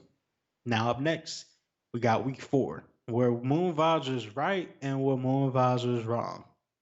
In week 4, I was wrong when I said that Tampa Bay was going to take advantage of the rookie signal caller, Justin Herbert. I was miserably incorrect. The Buccaneers stopped the run impressively, but this turned into an unforeseen shootout when the over under for this game was right around 40 points. So I was wrong on that one. I was also wrong in talking about in a high scoring affair that Kenny Galladay would just go crazy for the Detroit Lions on his return. Honestly, if you started him, you weren't really disappointed. He's Galladay scored and accrued 62 receiving yards, but he wasn't otherworldly like I said he was going to be. But where Moon Vibes was right, I predicted that James Robinson proved that he was the real deal, and I was mostly correct. Robinson notched 107 yards from scrimmage in Jacksonville's loss to Cincinnati. He needed a touchdown to make the prophecy really completely worthwhile, but he showed that he's the real deal. In other words, I said Brandon Ayuk was going to score once or twice versus the Eagles, and I was correct. Ayuk scored in the 49ers loss to Philadelphia, and the 49ers are getting healthy, so that's going to make Ayuk have to compete more for his touches. Well, I also was right, and this is kind of sneaky, but I was also right by saying that for 1 week, Derrick Henry was going to be stuff. And I was correct in a weird way because the Steelers and the Titans game was rescheduled because of the COVID-19 pandemic. So in a way, Derrick Henry was stuffed. But now we're on to week 5. The 2020 NFL season is in full swing, and most managers facing challenges such as sorting out the multitude of injuries, keeping up with the rescheduled games, or the uncertainty of playing football during the pandemic. Perhaps the most challenging year in recent memory will result in one of the more fulfilling accomplishments when you make it through the season as a league winner. In order to get to that point, though, it is crucial and critical to hit on certain players by knowing their advantageous matchups and their potential to break out. So here is Moon Vibes bold predictions for week 5. Speaking of breakout, DJ Moore, it's time for you to break out this week. Did you know that in 2020, DJ Moore and the Patriots wideout Julian Edelman are the only pass catchers to rank in the top 20 of the NFL in receiving yards, but have zero touchdowns? For fantasy football, it's a dubious occurrence that causes anxiety in trade talks. And I told you last week to start selling DJ Moore. If any time, it's the time is now. Even with Tom Brady and last year or the years prior or this year with Cam Newton, Brian Hoyer, or Jared Stidham, I really don't trust the production from Julian Edelman right now. But Moore, on the other hand, he's still just 23 years old and riding the momentum of a season that he notched north of 1,100 receiving yards. Quarterback Teddy Bridgewater has been playing well of late, and he's steadily settling into this Carolina offense, one that is about to get Christian McCaffrey back in the next couple of weeks or so. Sooner or later, the Bridgewater to Moore connection will glow white hot. Indeed, Bridgewater is not a prolific dimer of touchdowns, but he will need to elevate his game should the Panthers hope to make their 2-2 record seem more than an accident. My bold prediction: DJ Moore will have 110 receiving yards and 2 touchdowns this week, and he will break out against my Atlanta Falcons, who are just absolutely horrible. My next bold prediction goes to Kansas City Chiefs. Let's talk about Clyde Edwards-Helaire, who I predict is going to go off against the Raiders. For week 5, the Las Vegas Raiders, 2-2, travel to Missouri to take on the champion Chiefs that are 4-0. It's an abusive segment of the Las Vegas Raiders schedule as the team faces the Tampa Bay Buccaneers and the Cleveland Browns preceding week 5. Because this contest was shaken down in Kansas City, the Chiefs are nearly 2 touchdown favorites as determined by sportsbooks, like Las Vegas. The Raiders' run defense is not a sturdy bunch. The team ranks 26th in rushing yards allowed and dead last in rushing touchdowns surrendered. Rookie tailback Clyde Edwards-Helaire is not a sight for sore eyes when trying to spot pedestrian running backs on the docket, especially with all the injuries that we're dealing with. Clyde Edwards-Helaire will gauge the middle of the Raiders defense, and after he does that, Patrick Mahomes will pick apart the back half of that defense, and the Chiefs should escape Week 5 with a record of 5-0. Start Clyde Edwards-Helaire at running back number 1 with absolute confidence this week, and I predict that he's going to go off, similar to what he did Week 1 against the Houston Texans. My next bold prediction, speaking of the Houston Texans franchise quarterback Deshaun Watson is a top 5 quarterback this week, passing over 350 yards and 3 touchdowns, proving once again why he's one of the league's elite running quarterbacks, despite a rocky start to his 2020 season. The schedule makers didn't do Houston any favors. Washington could be in store for his best game of the season, battling a Jacksonville Jaguars defense that has given up the 9th most passing yards per game and 11th most total passing yards allowed on the season. Washington looks to get the Texans back on track with a much needed win as Houston begins their post Bill O'Brien era. He's finally out of the picture, ladies and gentlemen. That should clear up things for Deshaun Watson. Next up on the docket, Kirk Cousins. I'm predicting that Kirk Cousins is going to throw at least 3 touchdowns and he's going to upset the Seattle Seahawks. Kirk Cousins joined the Minnesota Vikings in the spring of 2018. Since he arrived, the Vikings have visited Seattle in every single season. With schedule making tomfoolery, it's become an annual tradition that the Vikings play in Seattle and lose to the Seahawks. This is no different this year as Minnesota travels to Seattle in Week 5. The Vikings look to subdue Russell Wilson for the very first time and get another step closer to remedying a shaky beginning to the season of 2020, where their own coach don't even know what to do right now. But I think that he rights the ship. Kirk Cousins' bunch is 1-3 after losing desperately in the first 3 weeks of the season to the Packers, a great team, the Colts, a great team, and the Titans, a team that I don't really trust right now, especially when we talking about COVID. As of late, though, the Vikings offensive coordinator Gary Kubiak decided rookie Justin Jefferson was worthy of some targets. Justin Jefferson, Adam Thielen, and Dalvin Cook will have scoring receiving touchdowns this week. And Kirk Cousins gets 3 at least, and he gets the upset. My last one, the Atlanta Falcons. 26.5 points a game. Joined the 2012 New Orleans Saints that had 27.5 points a game as the only teams in NFL history to start 0-4 despite scoring at least 25 points per game across those 4 games. Man, that's a brutal for an offense with so much talent. With the Carolina Panthers surprisingly scoring 26 points per game since losing their star running back Christian McCaffrey, who's back soon. This contest looks like a nail biter, but spoiler alert, the Falcons win this one and avoid a 0-5 start, which would be absolutely miserable for our franchise. And I'll give you an honorable mention, just because I love you. Kyle Allen, he catches the 6th ranked scoring defense by surprise and lights it up on his Washington debut. And I'm predicting that he logs 300 plus passing yards. I look forward to telling you where I was wrong and where I was right in next week's episode. But peep this, ladies and gentlemen. Locking a player into your lineup based on matchups instead of their previous production might appear risky, but resisting an optimistic matchup could be diminishing to your team's season-long trajectory. Believing that every player on your dream team could generate production is an extraordinary feat. However, comprehending when to play specific players and when to bench them, this is the disparity between bringing home a championship and coming up just shy of that accomplishment. This week, in Week 5, with so much uncertainty going into this next stage of this season, trust yourself, trust your players, and win your league. For this special live edition of Fantasy Vibes presented by the good folks at Reelonesproductions, For my master of ceremonies, Leverett KT, and myself, Moon Vibes, we're signing off and wishing you a successful week in fantasy matchups. Let us know how your week went in our YouTube comments on our at our email at Reelonesproductions. Make sure you follow our Twitch channel and subscribe to our YouTube channel at Real Ones Productions for more of our growing content. We'll see you soon. One love, stay quarantined clean, and peace and abundance.